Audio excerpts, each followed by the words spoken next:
cargó aquella cruz. Preciosa sangre de Jesús, con mi vergüenza Él se vistió. Su muerte es la prueba de su amor. Por mí soportaste el dolor.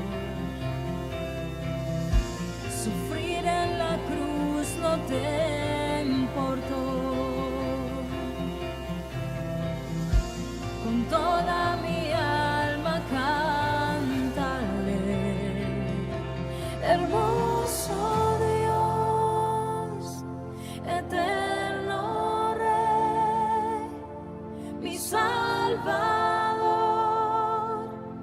glorioso es mi libertad,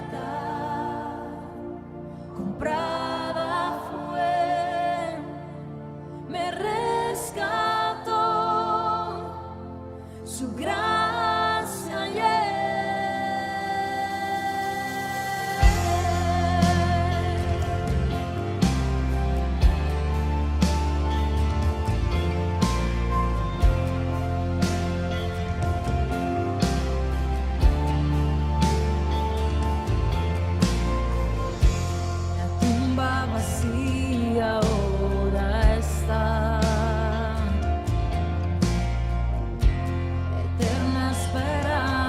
Tú me das, tu muerte partió el velo en dos, tu resurrección la historia cambió. Si todo lo diste por amor, oh, ya no hay más vergüenza, no hay temor. Con todas mis fuerzas cantaré, hermoso Dios, eterno Rey, mi Salvador, glorioso es mi libertad, comprada fue, me rescató, su gracia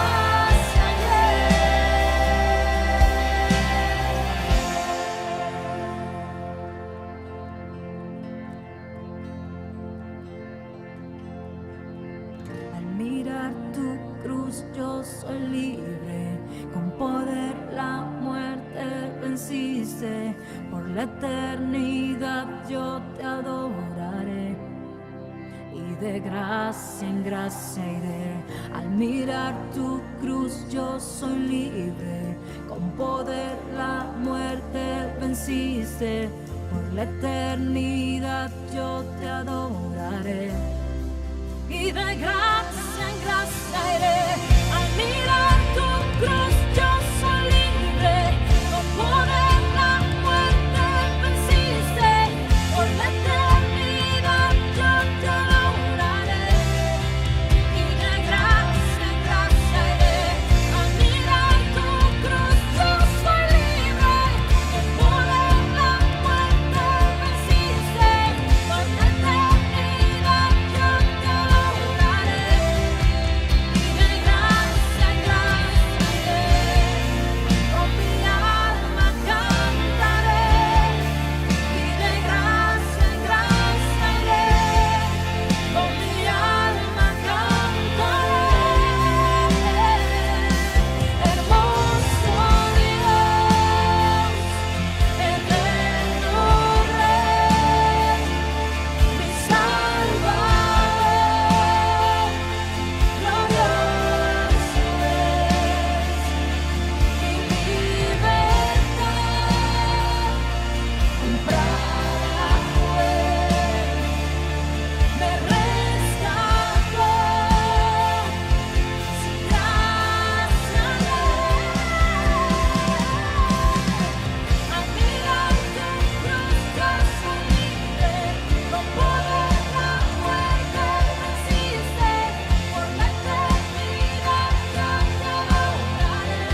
Buen día, querida iglesia. Espero que hayan pasado un lindo año nuevo.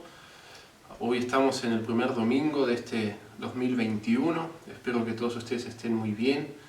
Y bueno, que hayan pasado lindo todas estas festividades y que estén arrancando el año nuevo con motivación y con ánimo y bueno, con mucha expectativa de lo que se viene. Hoy les quiero hablar quiero empezar una serie de Gálatas. Hoy voy a estar hablando sobre el primer capítulo de Gálatas. Si me acompañan pueden ir abriendo sus Biblias en Gálatas capítulo 1. Mi idea es, en los próximos mensajes que voy a estar dando más adelante, seguir con esta serie y con los siguientes capítulos. Hoy mi idea es estudiar el capítulo 1 con ustedes, que vamos a estar hablando. Un mini resumen del tema va a ser una introducción a la justificación por fe. Bien, ya vamos a ir viendo más detalles de eso.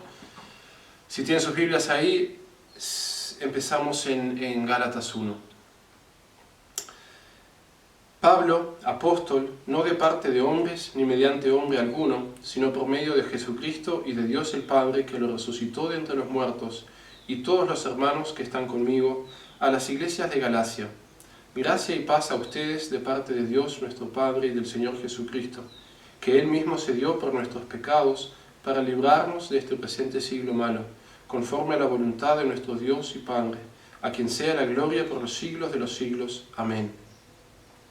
Me maravillo de que tan pronto ustedes hayan abandonado a aquel que los llamó por la gracia de Cristo, para seguir un evangelio diferente, que en realidad no es otro evangelio, sino que hay algunos que los perturban a ustedes y quieren pervertir el evangelio de Cristo.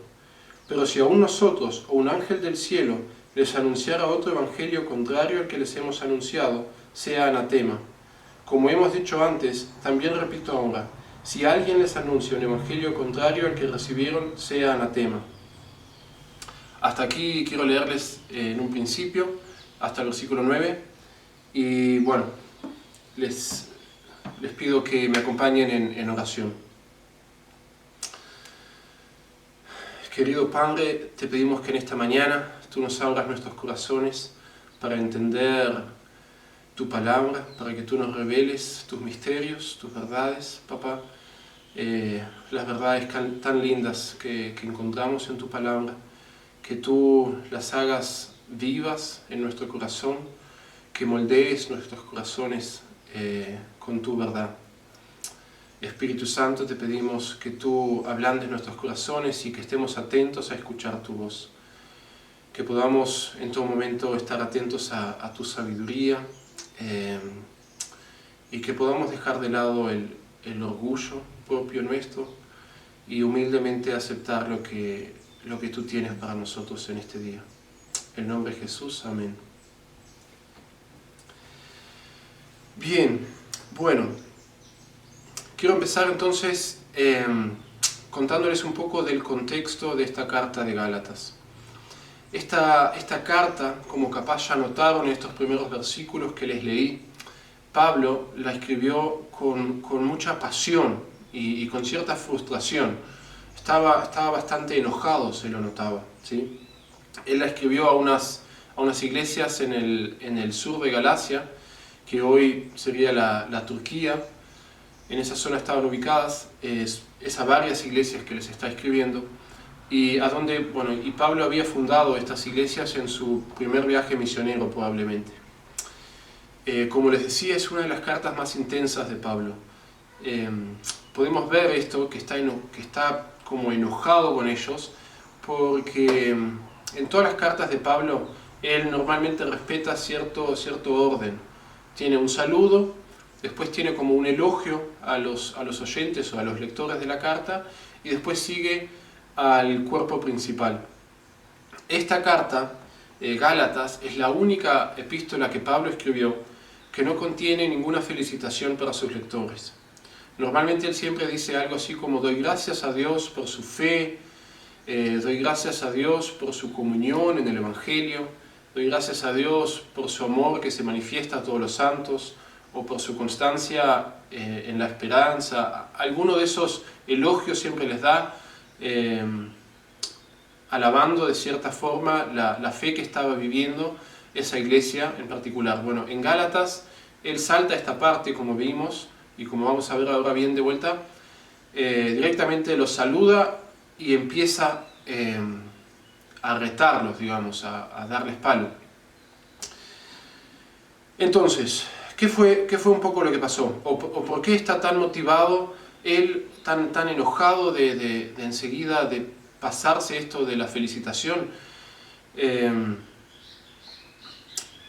Parece ser que poco tiempo después de que él se había ido de ahí, había llegado una visita que empezó a exponer un punto de vista contrario a lo que Pablo había enseñado.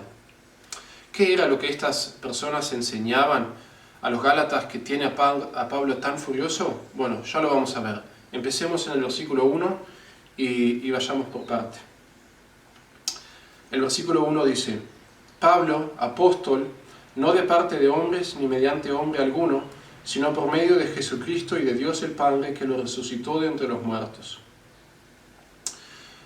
Bueno, acá ya en el primer versículo podemos ver que de algún modo ante los Gálatas Pablo había perdido credibilidad. Él de algún modo siente la necesidad de explicar por qué él fue llamado al apostolado, no por los hombres, sino por Dios mismo. Que él tenía una autoridad que no tenía cualquiera. De hecho, él sigue con esta argumentación de que fue Dios quien le reveló el Evangelio y no un hombre, a partir del versículo 10 y hasta el fin del capítulo, que no lo vamos a estar leyendo. Esto él lo hace para establecer su autoridad apostólica, ¿sí? Algo así como lo que les está diciendo: muchachos, por favor no escuchen lo que esta visita les está diciendo de filosofías humanas, manténganse fiel a lo que les hemos enseñado los apóstoles. Yo, más que nada porque Pablo había estado, pero también lo que enseñan los 12 apóstoles en Jerusalén, porque nosotros, como ellos entendían el concepto de apóstol, nosotros hemos recibido el Evangelio directo de Jesucristo y somos testigos de su resurrección. ¿Sí? Les está diciendo: respeten la autoridad de un apóstol y no escuchen a cualquiera. Bueno, sigamos leyendo del versículo 2 al 5. Y todos los hermanos que están conmigo a las iglesias de Galacia. Gracia y paz a ustedes de parte de Dios nuestro Padre y del Señor Jesucristo, que Él mismo se dio por nuestros pecados para librarnos de este presente siglo malo, conforme a la voluntad de nuestro Dios y Padre, a quien sea la gloria por los siglos de los siglos. Amén. Bueno, este es el típico saludo que yo les mencionaba que Pablo hace en todas sus cartas, pero hay una pequeña cosa que llama la atención, y es que él, cuando menciona a Jesús, en el versículo 4 aprovecha para mandar un adelanto del mensaje que tiene para los Gálatas. Y es, cuando menciona a Jesús, dice que Él mismo se dio por nuestros pecados para librarnos de este presente siglo malo. Cristo se dio por nuestros pecados, libremente y de acuerdo a la voluntad de Dios, como dice el versículo. ¿Por qué hizo esto? Lo hizo para cumplir de una vez por todas la necesidad de un sacrificio. Eso es una pista para lo que sigue. Bueno, vamos a ver el versículo 6, que ahora ya terminó el saludo y empieza el cuerpo del mensaje de Pablo. Dice así: Me maravillo de que tan pronto ustedes hayan abandonado a aquel que los llamó por la gracia de Cristo para seguir un evangelio diferente. ¡Boom! Lanzó una bomba ahí. Les está diciendo: están siguiendo un evangelio diferente. Se están alejando del que los llamó por gracia. Este es el motivo por el que Pablo está tan furioso. Sigamos leyendo el 7 al 9 y después volvemos bien. El 7 dice, el 6 termina: para seguir un evangelio diferente, que en realidad no es otro evangelio, sino que hay algunos que los perturban a ustedes y quieren pervertir el evangelio de Cristo. Pero si aún nosotros o un ángel del cielo les anunciara otro evangelio contrario al que les hemos anunciado, sea anatema, o sea maldito. Como hemos dicho antes, también repito ahora: si alguien les anuncia un evangelio contrario al que recibieron, sea anatema, o sea, sea maldito, les está diciendo. En el 7 entonces dice: esto que les está diciendo esta otra gente, el evangelio diferente, en realidad no es otro evangelio, porque no hay otro evangelio, hay un evangelio verdadero solo. Evangelio sabemos que significa buenas noticias.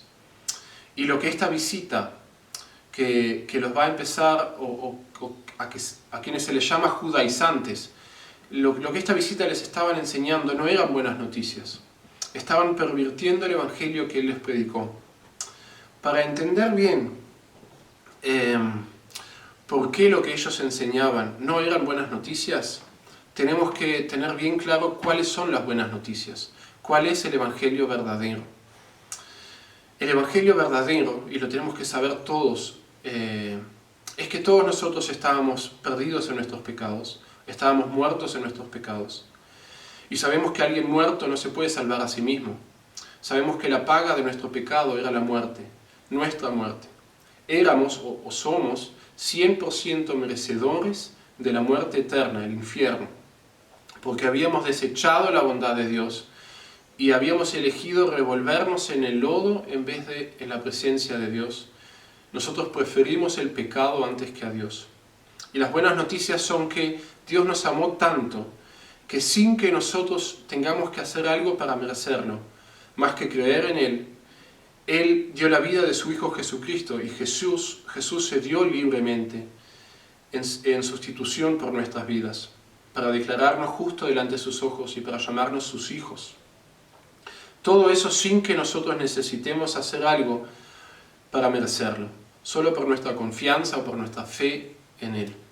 Esas son buenas noticias. Entonces, ¿qué es lo que estaba enseñando esta gente que era contrario a estas buenas noticias? En el capítulo 1 no nos dice explícitamente qué es, pero sí, si seguimos leyendo Gálatas, nos dice, vemos que estaban enseñando que para ser salvo y ser parte de la familia de Dios, era necesario respetar la ley de Moisés, atenerse a la ley de Moisés. ¿Qué significaba eso en términos prácticos? Debían circuncidarse, debían comer kosher, que es que no podían comer cerdo, y los animales puros y los impuros, bueno, y todo el ritual de comida que tenían, que debían respetar el sábado, etc., ¿sí? Que debían respetar la ley para ser salvos. ¿Por qué les dice, por qué es esto contrario a las buenas noticias? Porque les estaban diciendo que deben cumplir con ciertas reglas para así merecerse la salvación. Muy interesantemente, este error, que parece algo tan sencillo, es algo que se ha visto una y otra vez en la historia de la Iglesia. Siempre ha cometido el error de tratar de ganarse la salvación por sus propios esfuerzos. De hecho, ha sido la principal causa de que la Iglesia se desviara del Evangelio verdadero muchas veces en la historia. Vamos a hacer un mini repaso histórico de dónde vemos esto, tanto en la Biblia como después en la historia de la Iglesia que conocemos. Empecemos en los tiempos de Jesús. Sabemos que, pensemos en los fariseos. Ellos trataban de ser perfectos según la ley y despreciaban a los demás por ser pecadores, ¿no? Jesús discutió con ellos por este tema una y otra vez. Ellos pensaban alcanzar la justicia por su propio esfuerzo. Y exteriormente ellos cumplían hasta el máximo detalle cada regla, ¿sí? Se nos dice que ellos eran muy minuciosos sabemos que en respetar los sábados, en tantas cosas. Por ejemplo, en un momento Jesús les dice, ustedes diezman hasta de la menta, del eneldo y del comino, que cosechan en su huerta, ¿sí? La menta, que, bueno, los tres creo que seguimos usando hoy en día, ¿no? La menta para hacer un té o algo, el eneldo que usamos mucho en nuestras ensaladas de pepino, así queda tan bueno. El comino, no sé si lo usamos mucho en la cocina, pero sí lo usamos para decir que algo no nos importa. Pero bueno, creo que sí, alguien lo usa para la cocina también, yo no. A mí me gusta mucho, pensando en esto de los fariseos, de su perfección o que casi llegan a una justicia. Cuando Jesús dice en Mateo 5:20, Él les dice lo siguiente, Mateo 5:20, porque les digo a ustedes que si su justicia no supera la de los escribas y fariseos, no entrarán en el reino de los cielos. Si vos no sos mejor, más justo que los escribas y fariseos, que estábamos diciendo recién que eran exteriormente, al menos, cumplían con todo lo que podían, si vos no sos mejor, olvídate de entrar en el reino de los cielos. Eso es lo que le está diciendo Jesús, nos está diciendo. Entonces, nosotros nos creemos más justos que ellos. Te aseguro que, aunque te fuera posible superar la justicia de los escribas y fariseos, no será suficiente nunca para entrar en el reino de los cielos. Solo aceptando que sos un miserable pecador, que somos 100% merecedores del infierno, como decíamos hoy, puedes venir a Jesús, puedes arrepentirte genuinamente de tus pecados y al creer en Él, aceptar que Jesús te revista de su justicia. Eso es lo que significa justificación por sola fe, que es el concepto que hoy vamos a estar estudiando un poco a partir de este texto. Bueno, entonces hablábamos de eso en tiempos de Jesús. 20 años más tarde, más o menos, en tiempos de Pablo, cuando escribe esta carta a los Gálatas, parece ser que la iglesia ha vuelto a exactamente lo mismo. Que están de vuelta tratando de alcanzar la justicia por obras, por circuncidarse, por esto, así merecerse la salvación en vez de por fe. También en tiempos de Pablo, varias de sus cartas, por ejemplo Romanos también habla muchísimo de este tema, de la justificación solo por fe y no por obras. Si avanzamos otros tantos años más, hasta el 1500, en tiempo de la Reforma, que celebramos hace no tanto los 500 años, bueno, ahora ya los 500 y poquitos, 503 años. Este nombre que hoy usamos de justificación por sola fe, de hecho viene de la Reforma, ¿no? ¿Se acuerdan de Lutero cuando lanza las 5 solas? Sola Escritura, sola fe, sola gracia, solo Cristo y solo a Dios la gloria. Bueno, ¿por qué está esta sola fe entre una de estas solas? Porque la iglesia en el tiempo de Lutero, en el 1500, había vuelto a establecer un sistema de ganarse la salvación. O en este caso, de comprarse la salvación mediante la venta de indulgencias. ¿Se acuerdan? Eran tiempos de donde la iglesia católica, que significa universal, la iglesia en ese momento necesitaba plata, o le encantaba recaudar, y se puso a vender pedazos de cielo que tenían el nombre de indulgencias, o que se le dio el nombre de indulgencias. Vendían con tal de ellos hacerse palacios muy lujosos, o templos muy lujosos en el Vaticano y otros tantos más. Y para esto vendían, le decían a la gente, si me compran este papelito, este título, te estamos vendiendo un pedazo de cielo.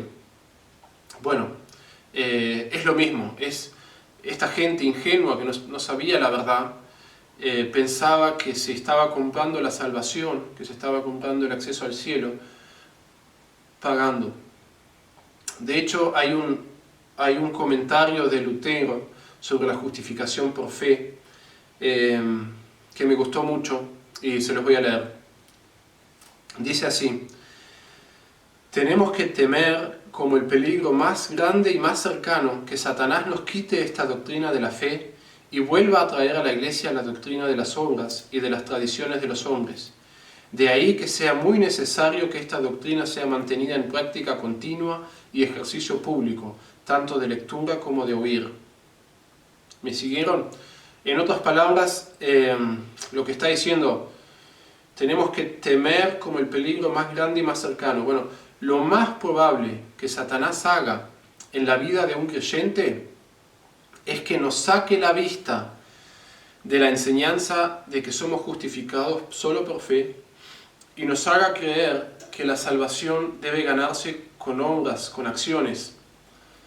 Eso es lo que decía Lutero acerca de esta doctrina, de esta enseñanza que estamos estudiando en este día en Gálatas 1.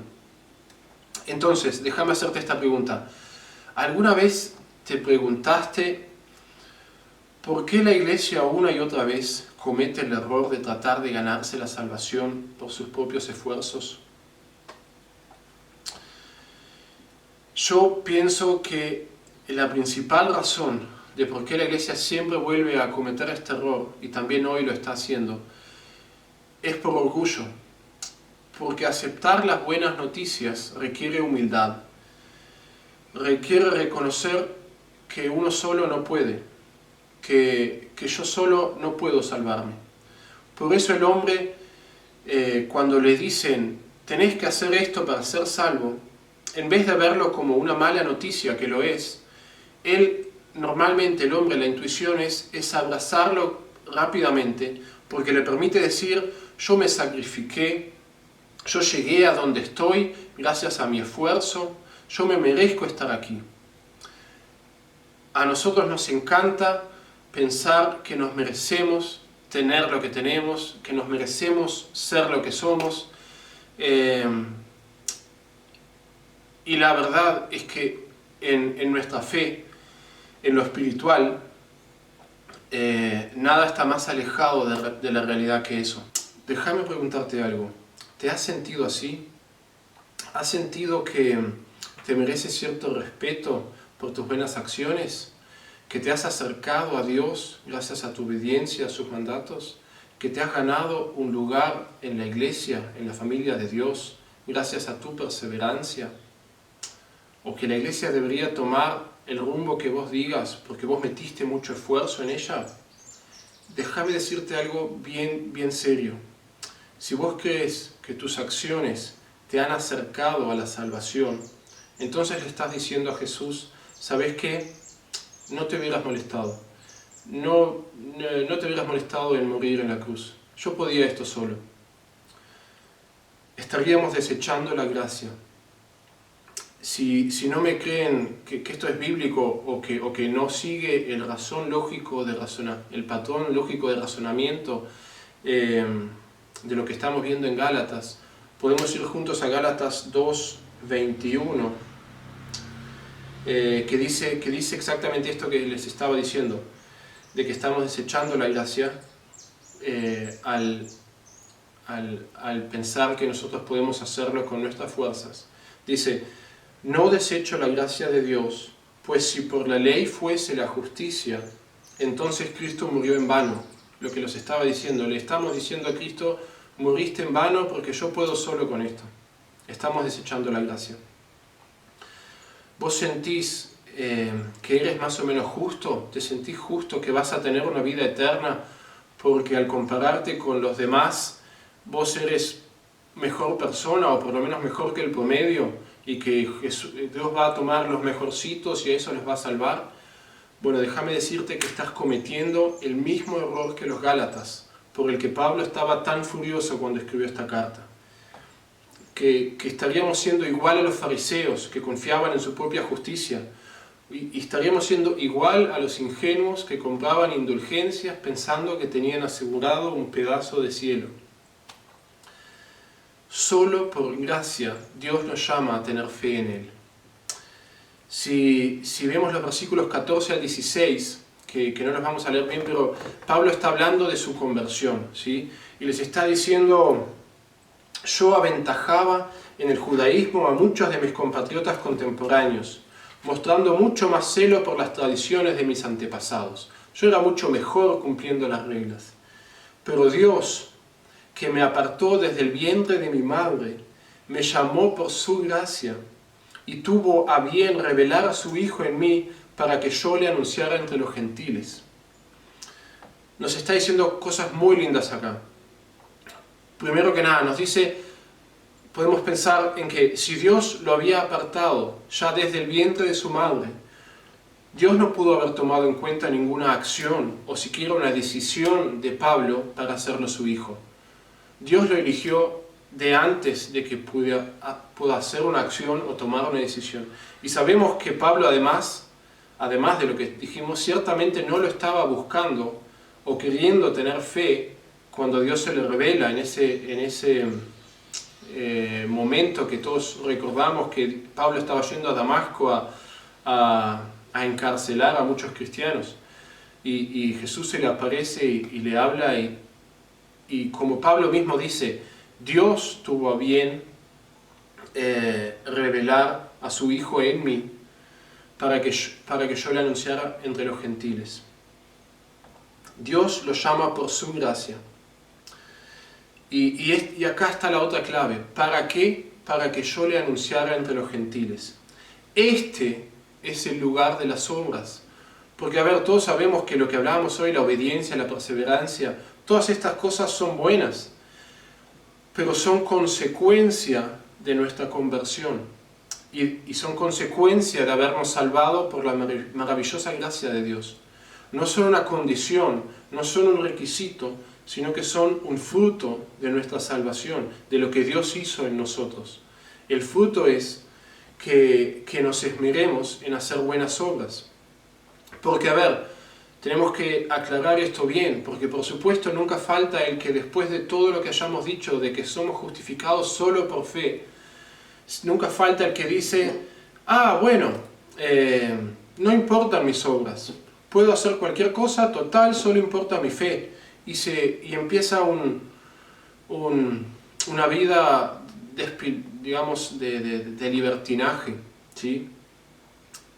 Y esta es otra manera de pervertir el Evangelio verdadero. Cuando leíamos en Gálatas hoy, en 7 y 8, decía, ellos están pervirtiendo el Evangelio. Bueno, hay dos maneras. Una es diciendo que tenemos que ser salvos por nuestras acciones en vez de solo por nuestra fe. Eso es un extremo, digamos. Y el otro extremo de pervertir el Evangelio es decir, total, no importan nada las obras, hago lo que yo quiero. No, porque tenemos que entender que la verdadera fe que nos salva, también es una fe que produce obras de agradecimiento, que produce una vida en proceso de santificación.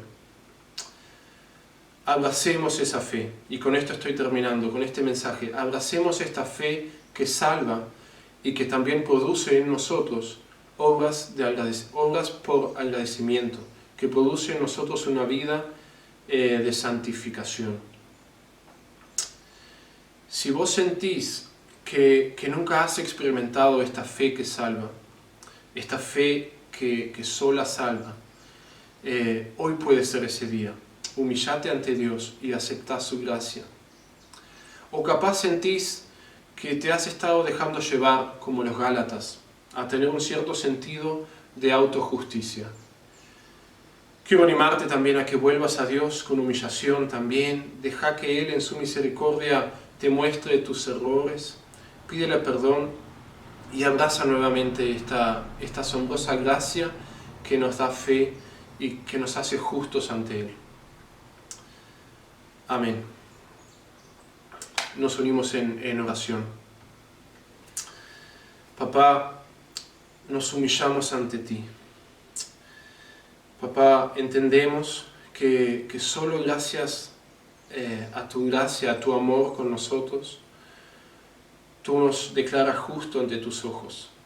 Que no hay nada que podamos hacer para merecernos la salvación. Entendemos que todo lo que nosotros hemos hecho antes de conocerte fue solo alejarnos de ti. Pero tú en tu amor nos perdonas todo, nos acercas, nos das fe y nos sostienes en esta fe.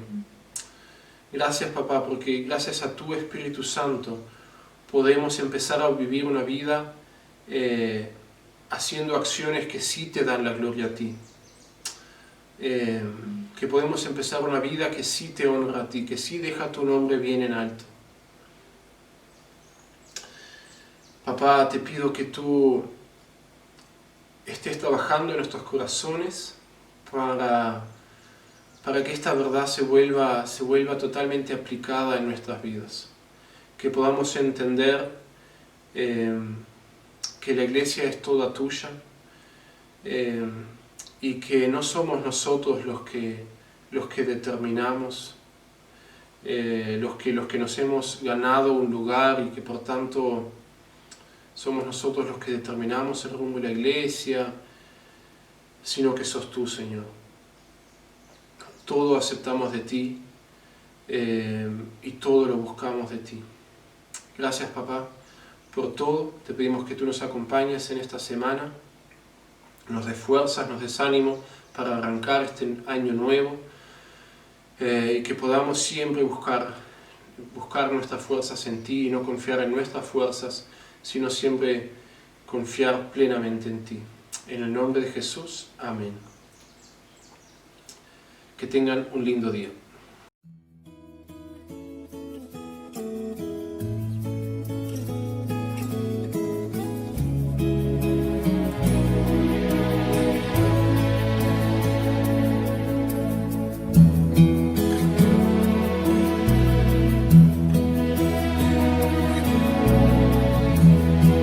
Cuando nadie me ve en la intimidad donde no puedo hablar más que la verdad, donde no hay apariencia, donde al descubierto queda mi corazón, allí soy sincero, allí mi apariencia de piedad se va, allí es tu gracia lo que cuenta, tu perdón lo que sustenta para estar de pie. Y no podría dar la cara si no fuera porque soy revestido de la gracia y la justicia del Señor. Si me vieran tal cual soy, se enterarían que es Jesús. Lo que han visto reflejado en mí tan solo fue su luz. Y es por tu gracia y tu perdón que podemos ser llamados instrumentos de tu amor. Y es por tu gracia y tu perdón mi justicia queda lejos de tu perfección. Y no podría dar la cara si no fuera porque soy revestido de la gracia y la justicia del Señor. Si me vieran tal cual soy, se enterarían que es Jesús. Lo que han visto reflejado en mí tan solo fue tu luz. Y es por tu gracia y tu perdón que podemos ser llamados instrumentos de tu amor. Y es por tu gracia y tu perdón mi justicia queda lejos de tu perfección.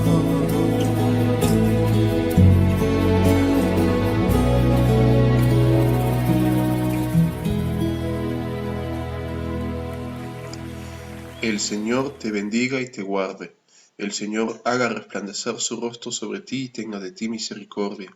El Señor alce sobre ti su rostro y te dé paz.